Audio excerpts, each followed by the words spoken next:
옆에 보면서 인사해서 잘 오셨습니다. 당신 때문에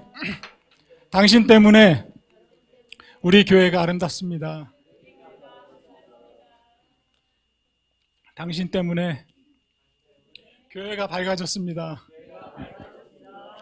여러분 표정 보면 하나도 안 밝아져. 내가 보니까 하나도 안 밝은 것 같아요.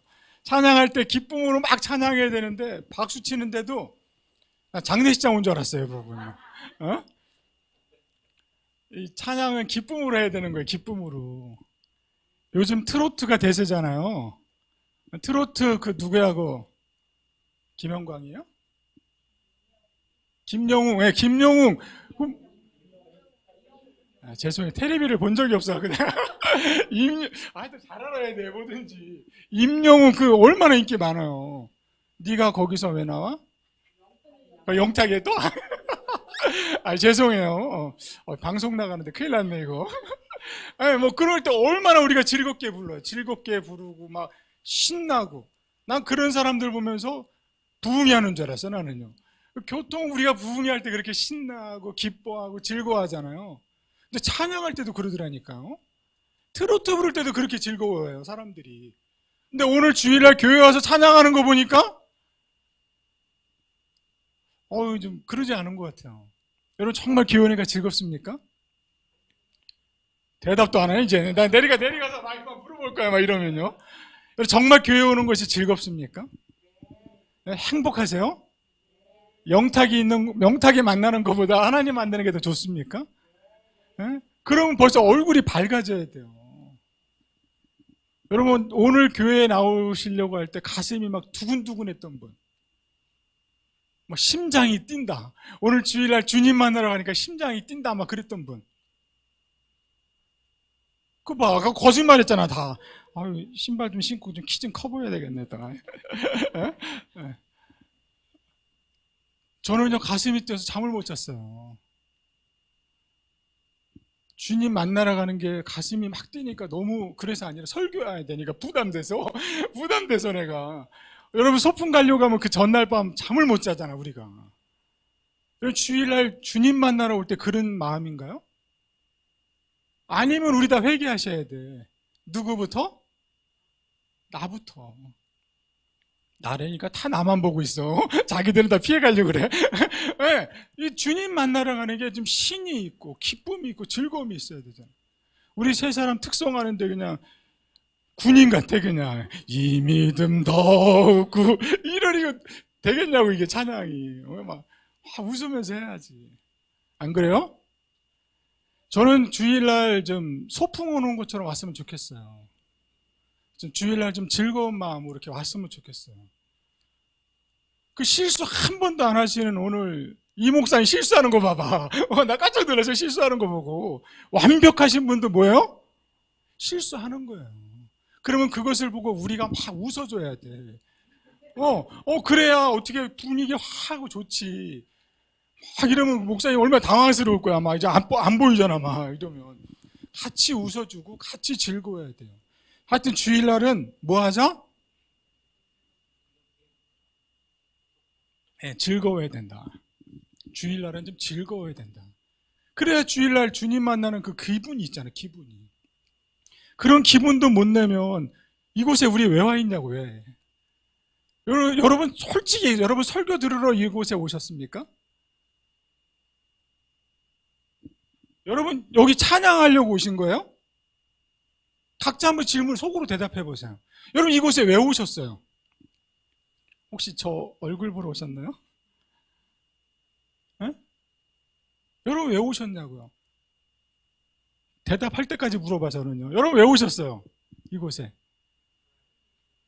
네? 아무도 누구 만나러 온 게 아니에요. 이곳에서 우리를 기다리시는 주님을 만나러 오신 거예요. 이곳에서 나를 먼저 만나고 싶은 그 주님이 이곳에 먼저 와서 우리를 기다리고 계시는 거예요. 그럼 그 주님을 우리가 먼저 만나고 주님과 함께 호흡하고 그리고 주님과 함께 인사하면서 나 정말 일주일 동안 힘들게 살았지만 그 주님의 위로가 있었기 때문에 주님의 힘이 있었기 때문에 제가 이곳에 오늘 오게 됐어요. 그래서 이 믿음 굳세해주고 싶어요, 주님. 이러면서 찬양을 하는 거잖아요. 네? 오늘 찬양 뭐 불렀지? 다 잊어버렸네, 머리에서 그냥. 뭐 그런 게 없으니까 막 오늘 뭐 불렀는지 모르는 거야, 나도 벌써. 이 믿음 굳세어라 그것만 생각나 지금. 오늘 찬양 뭐 하셨죠? 누구 막 나 원래 지목해서 물어보는 사람인데 오늘 그렇게 하면 안 될 것 같아서. 내 안에 감격이 있거나 기억이 있거나 뭐 이런 거는 다 기억이 나잖아요. 오늘 첫 곡 찬송가 첫 곡 뭐 부른 거 아시는 분?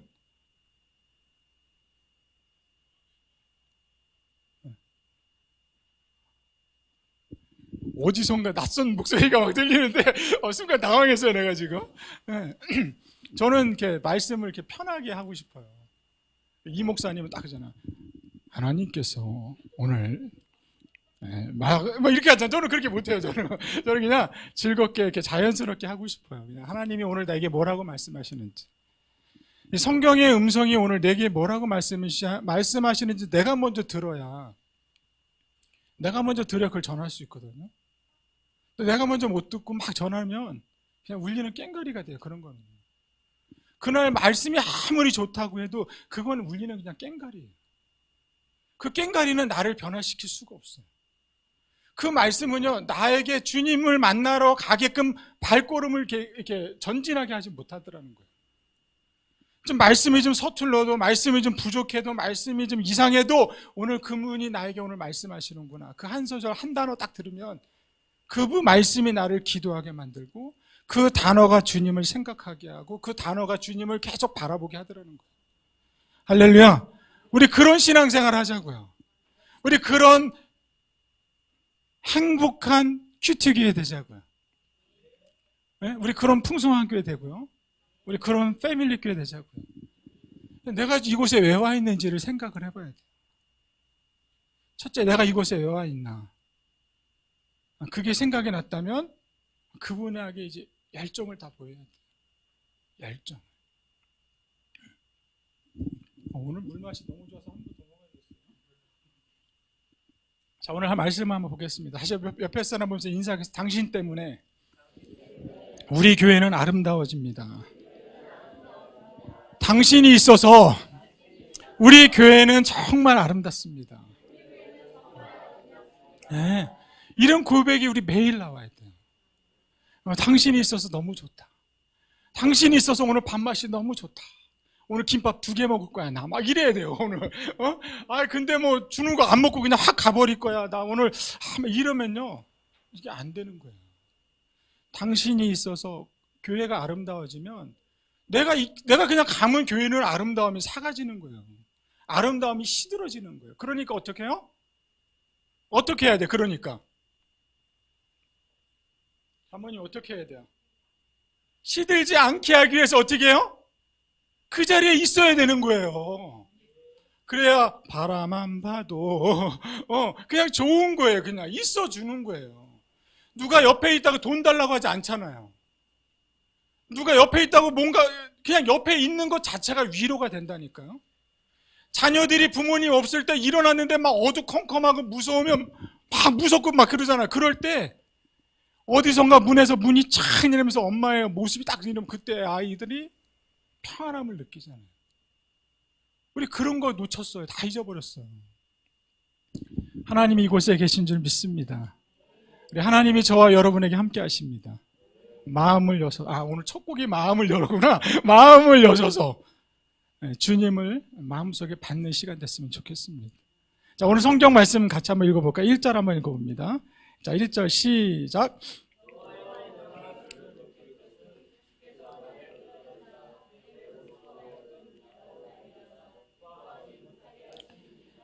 아멘. 여호와여, 내가 주를 높이는 것은 주께서 나를 끌어내사 내 원수로 하여금 나로 말미암아 기뻐하지 못하게 하신다라는 거예요.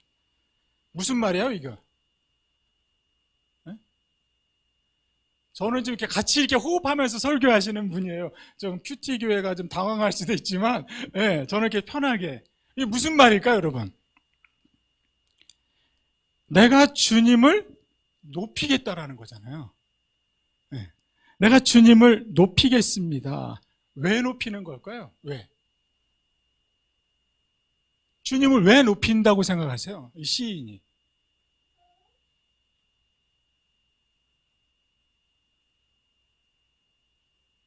할 때까지 안 한다니까, 나요. 왜 높이시는 것 같아요? 하여튼 뭔가가 주님을 내가 높이겠습니다. 왜요? 왜 높인다는 거야?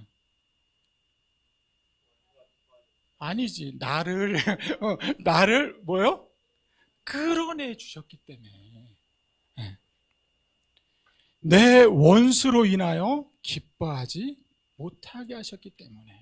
그러니까 나를 끌어내셨다라는 거예요. 끌어냈다라는 표현을 보면 이 시인이 지금 어느 상황인 거를 좀 여러분 알겠죠? 그런 걸 연상해요. 시편을 읽을 때 저희 교회는 이제 매일 성경 묵상을 해서 갑자기 설교에서 시편 꺼낸 게 아니라요. 계속 오는 것 중에서 오늘 30편을 제가 설교하는 겁니다. 그래서 나를 끌어내사 내 원수로 하여금 기뻐하지 못하게 하셨기 때문에 그 말이잖아요. 그죠? 네, 그 말이에요. 내 원수고. 그럼 내 원수가 누구냐는 거예요. 내 원수. 내 원수가 누구냐? 그럼 원수가 누굴까요? 원수.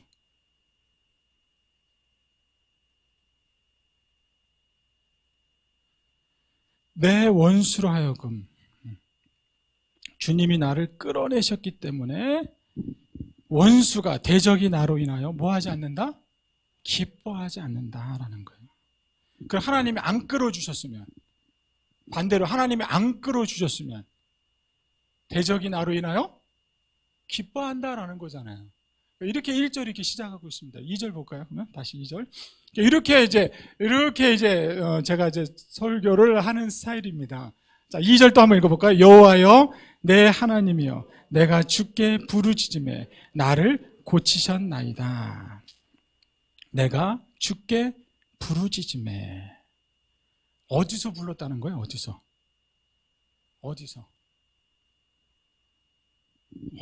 부르짖었을까요? 어디서 부르짖었을까요? 어디서?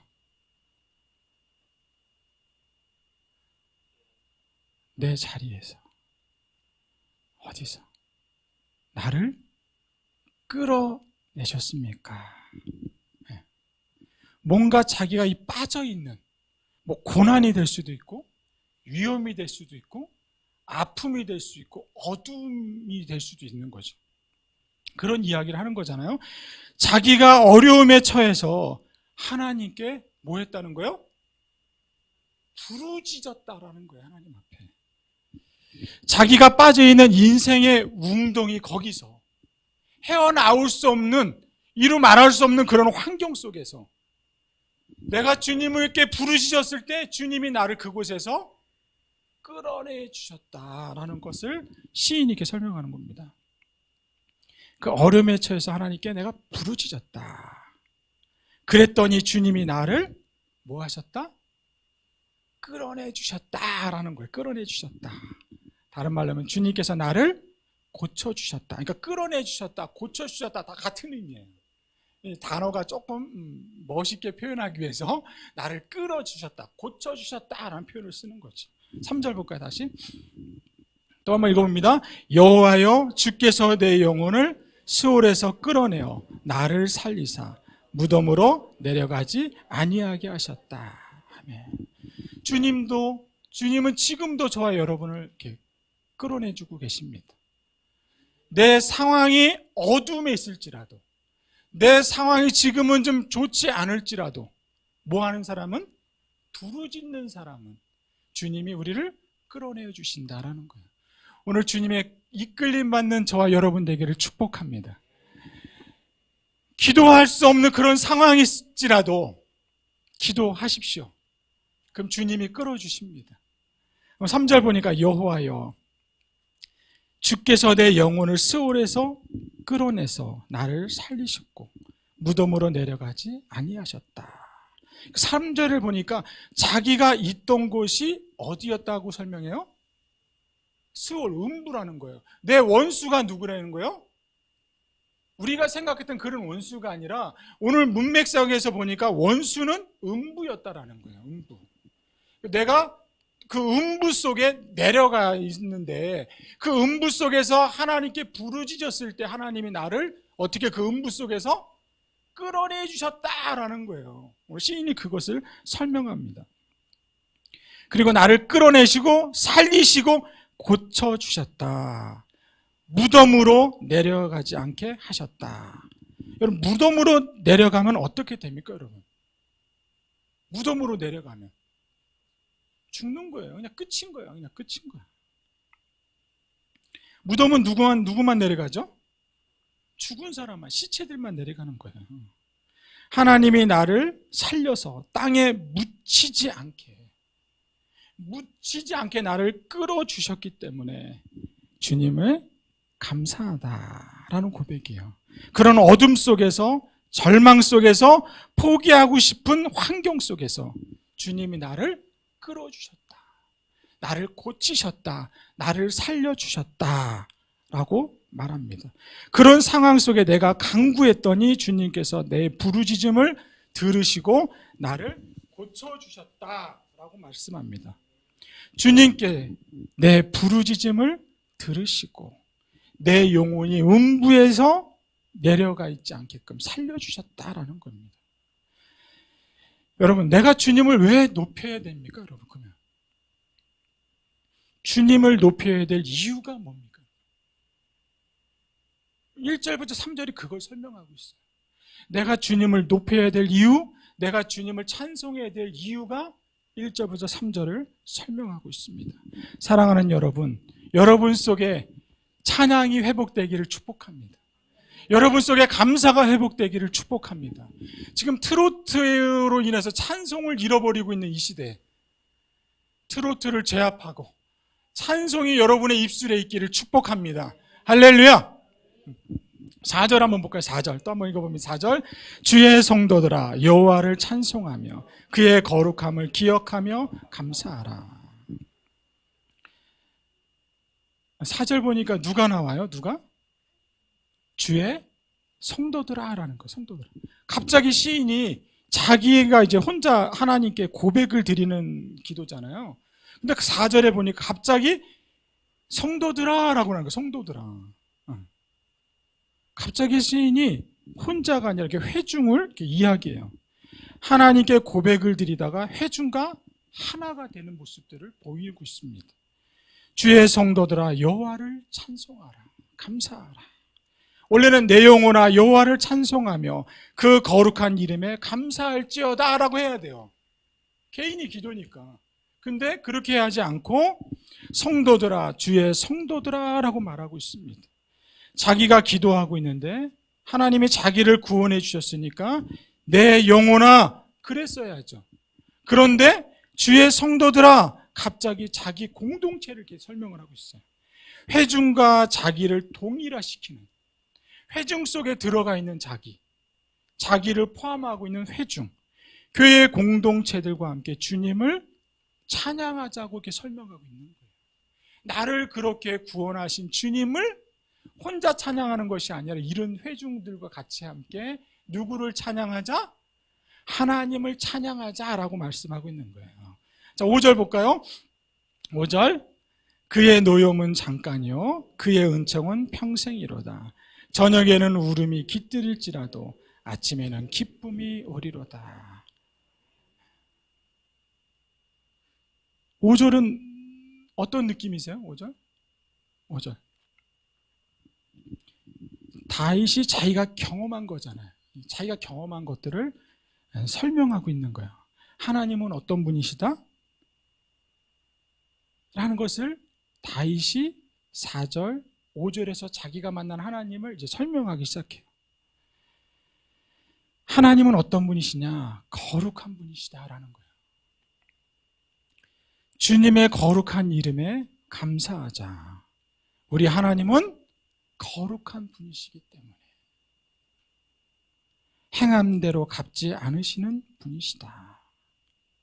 그러니까 하나님은 뭐 하신 분이다? 거룩한 분이시다라는 거예요. 여러분, 거룩하다라는 뜻이 무엇을 말할까요, 여러분? 일반 종교는요 뭐라고 하냐면, 여러분 불교에서 뭐라고 하죠? 뿌린 대로 거둔다라 그래요. 콩 심은데 콩 나고, 팥 심은데 팥 나는 거예요. 선한 사람은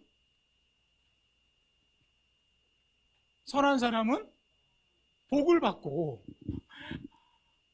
악을 행하는 사람은 벌을 받는다는 거잖아요. 그 세상 종교들이 말하는 거예요. 그러면 하나님은 어떠냐는 거예요. 하나님은 다윗이 그것을 이렇게 설명하는 거예요. 행한 대로 갚지 않으시는 분이 누구시다? 거룩하신 하나님이시다라는 거예요. 거룩의 첫 번째 의미는 하나님은 다른 신과 다르다라는 거예요. 다른 신과. 하나님은 이방 신과는 다르다라는 것을 설명하고 있습니다. 그래서 그분은 우리가 울부짖으면 나의 기도를 들어주시는 분. 콩 심은데 콩 나야 되는데, 세상 종교는, 세상 불교는 팥 심은데 팥 나야 되는데, 우리 하나님 그런 분이 아니니까. 내가 울부짖으면 나의 기도를 들어주시는 분이시라는 거예요, 이렇게. 그리고 나를 이끌어주시고 죽음에서 나를 살려주시고 고치시는 어떤 분? 거룩하신 분이십니다라는 거예요. 그래서 어젯밤에는 내가 울음으로 기숙했으나 내가 어젯밤에는 죽는 줄 알았는데 아침에 보니까 눈을 뜰 수 있었던 거예요. 그 밤엔 어둠캄캄 흑암 암울함 속에서 정말 이 밤이 언제 끝날지 모르는, 내일 아침이 오지 않을 것 같은 그런 환경 속에 있을지라도 아침에 보니까 어떻게 해요? 기쁨이 오더라는 거예요. 기쁨이. 왜 기쁨이 왔을까? 그럼 왜 기쁨이 왔을까요? 저 잘생겼다니까 왜 웃으세요? 잘생긴 우리 집사님? 네. 오늘 PPT 너무 잘해주셨어요. 나 세상에 PPT 그렇게 잘하시는 분 처음 봤어요, 오늘. 네. 왜 기뻐했다고 생각했어요? 왜? 저녁에는 울음인데 왜 아침에는 기쁨이었을까? 네? 이 성경은 이렇게 쭉 흐름을 이렇게 읽으셔야 돼요. 그래야 성경이 오늘 뭐라고 얘기하는지 이렇게 들을 수 있는 거예요. 저녁에는 울음이었는데 왜 아침에는 기쁨이었냐? 네? 마스크 쓰니까 하나도 안 들려, 사람들이. 자신있게 얘기해봐, 자신있게. 네? 네, 살았으니까. 나 오늘 이 밤이 안 끝날 줄 알았는데, 그냥 나는 죽는 줄 알았는데, 보니까 아침이 왔어요. 내가 살아있는 거야. 그러니까 어떻게 해요? 기뻐할 수 있다는 거예요. 기뻐할 수 있다. 오늘 밤에 끝날 줄 알았는데 내일이 와서 하나님이 나를 이끌어내셨고 웅덩이에서 죽음에서 살리셨기 때문에, 그러니까 기뻐할 수밖에 없는 거죠. 그러니까 1절에서 내가 그 주님을 높일 수밖에 없습니다.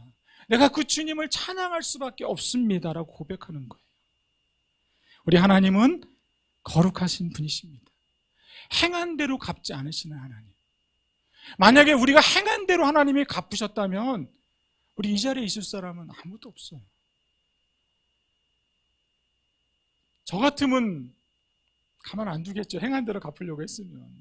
사모님, 자식들이 행한 대로 했으면 어떻게 해? 막 행한 대로 가만 안 둬야지. 근데 어떻게 해요? 행한 대로 안 갚어. 은혜로 갚으려고 그러죠, 우리 부모들은.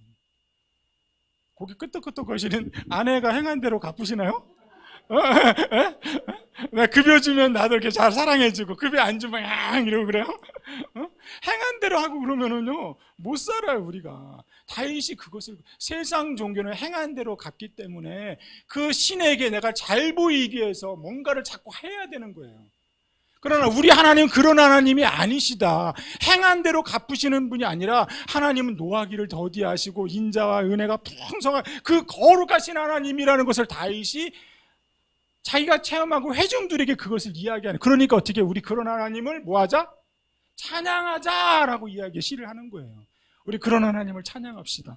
자, 6절 한번 볼까요? 6절. 자, 6절 시작. 내가 말하기를 영원히 흔들리지 아니하리라. 왜 이 사람이 죽음의 웅덩이에서 들어가게 되었는지를 설명하고 있는 거예요. 내가 왜 내려갔는지, 사망으로 갔는지, 음부에 갔는지를 이제 6절이 설명하고 있는 내용이에요. 내가 형통할 때, 형통할 때가 언제예요? 형통할 때가 언제? 너무 많이 물어본다 내가. 짜증나게, 그죠? 형통할 때가 언제? 형통할 때가 고난이 오기 전에, 이런 아픔이 내게 오기 전이라는 걸 이야기하는 거예요. 그러니까 다윗이 왜 이런 이야기를 쓰고 있는지, 내가 형통할 때, 어려움이 오기 전에, 고난이 오기 전에, 자기가 하나님으로부터 구원을 얻었는데, 그래서 자기 속에 있는 회중들에게 이 하나님이 나를 이렇게 살려주셨습니다. 이런 하나님이 거룩하신 분입니다. 내게 이런 은총을 내려주셨습니다. 우리 다 같이 하나님을 찬양해야 하는데, 내가 왜 이런 상황에 놓이게 되었는지를 다윗이 설명하고 있는 거예요. 내가 고난이 오기 전에, 내가 형통할 때에 말하기를 내가 영원히 요동하지 않겠다라는 거예요. 영원히 요동하지 않는다는 말이 무슨 말이냐면요, 내 인생에는 이제 고난이 없다라는 거예요. 내 앞에는 이제 어려움이 이제 없다라는 거예요. 내 인생은 만사 형통, 늘 푸른 초장으로 인도하시고 시냇가의 푸른 길반만 내게 주어진다. 형통하니까. 무슨 말을 못하겠어요. 다 내 뜻대로 다 되는데, 내가 형통한데, 내가 잘 되는데, 뭐를 슬퍼하고 뭐를 두려워하고 무엇을 무서워하겠어요. 내가 지금 잘 나가고 있는데, 내가 지금 형통하고 있는데, 흔들리지 아니하게 한다잖아. 흔들리지 않아. 그러니까 만사형통이에요. 만사형통. 내 뜻대로 다 되는 거죠. 다른 말로 하면 자기가 하나님인 거야. 하나님. 내가 여기 주인인 거야 이제. 하나님이 주인인데 내가 형통하니까, 영원히 흔들리지 않으니까 어떻게 해요? 내가 하나님이 되는 거야. 아니 목사님 그렇게 하면 돼요? 그냥 주일날 그렇게 하지 마세요. 설교를 어떻게 해요? 그렇게 하시고 뭐 이렇게 하는 거야 이제. 내가 만사 형통하니까, 목사님 내가 헌금 많이 할 테니까 근심하지 마세요. 뭐 이렇게 되는 거야 사람들이. 내가 형통하고 잘 나가니까. 나만 그런 것 같아. 아닌 척하고 있어 다들. 내가 형통하고 내가 뭐가 두렵겠어요. 내가 잘 나가는데 무슨 근심을 하고 무슨 걱정이 있겠냐고. 우리 목사님이 요즘에 저 근심 많이 해서 하얀 머리가 너무 많이 났어요. 보세요 막 이러더라고 나한테. 근심이 없는데 뭐 하얀 머리가 왜 나겠어. 뭘 근심이 있겠어. 내 인생의 모든 어두움이 다 지나가는데, 내 인생은 불행은 없어. 이제 행복한 거야. 여러분 인생이 행복한 거예요. 그러면 어떻게 돼요 여러분? 7절 한번 읽어볼게요. 7절. 다시는 눈물도 없고 불행도 없고 슬픔이 없다는 것을 6절에 이야기하는 거예요. 7절 한번 읽으면 7절. 여호와여 주의 은혜로 나를 산같이 굳게 세우셨더니 주의 얼굴을 가리사 내가 근심하였노라. 주의 은혜로 내 산을 굳게 하셨다니. 이 굳게 하셨다는 말이 뭐예요? 자기가 형통했다는 거잖아요. 형통의 근거가 뭐예요? 형통의 근거 하나님이셨잖아요. 하나님. 형통의 근거가 하나님이셨잖아요. 하나님이 내 산을 굳게 세워주셨으니까, 그러니까 자기 터가 흔들림이 없는 거예요. 무너짐이 없는 거죠. 하나님이 굳게 지켜주셨으니까, 주께서 내게 은혜를 베풀어 주셨으니까, 내 산을 지켜주셨으니까 내가 든든하게 세워진 거죠. 그랬다는 거야. 자기가 막 그랬는데, 중요한 건 7절이에요. 7절 해왔는데, 자 7절 끝부분 한번 다시 한번 읽어볼까요? 7절 시작. 주의 얼굴을 가리심에 내가 근심했다. 주님이 형통할 때 흔들리지 않고 산을 굳게 세워서 내가 막 하나님도 안 보여. 형통의 근거가 하나님인데 이제 자기가 주인이 된 거야. 주체가 돼서 막 그렇게 살려고 할 때 하나님이 나의 얼굴을, 주의 얼굴을 가리시라는 거예요. 주님이 얼굴을 가리시자마자 뭐가 생겨요? 근심이 생겼다라는 거예요. 주님이 은혜를 베푸셔서 내가 형통했습니다. 내가 형통할 때 말했다는 거죠. 근데 주님이 얼굴을 가리시니까 내 속에 근심이 있는 거예요. 여러분, 해가 없다고 생각해 보세요. 해가 없는 세상, 여러분 생각해 보세요. 살 수 있을까요? 해가 없다고 하면 모든 식물은 다 죽습니다. 그럼 다윗이 그 해는 누구냐? 하나님이라는 거예요. 하나님이 얼굴을 가리시면 우리는 어떻게 해요? 다 죽을 수밖에 없다는 거예요. 오늘 그것을 다윗이 내가 하나님을 놓치고 내가 형통하니까 하나님도 모르고 자기가 그렇게 사는데 하나님이 자기 얼굴을 가리자마자 내 속에 뭐가 생겼다? 근심이 생겼다. 그래서 내가 음침한 사망의 골짜기로 내려가고 있었다. 그 내려간 그 속에서 하나님께 부르짖었더니 그 하나님이 나를 고치셨다, 끌어내주셨다, 살려주셨다. 행한 대로 갚지 않으시는 하나님, 그래서 하나님을 거룩하신 하나님이시다 라고 고백하는 거예요. 내가 이렇게 하나님 앞에 고백하니까 여러분 환경 속에 어려움을 경험하고 있는 여러분 속도 그 하나님을 부르짖으면 그 하나님, 나를 구원해 주신 하나님이 누구도 구원해 주신다? 그 하나님을 부르시는 여러분들도 하나님이 구원해 주신다. 그 하나님이 여러분도 살려주신다. 그 하나님이 여러분을 고치신다. 그 하나님이 여러분도 이끌어 주신다라는 것을 다윗이 회중 사람들에게 선포하고 있는 거예요. 할렐루야. 우리 그런 하나님 만납시다. 우리 그런 하나님을 찬양합시다. 그런 하나님께 감사합시다.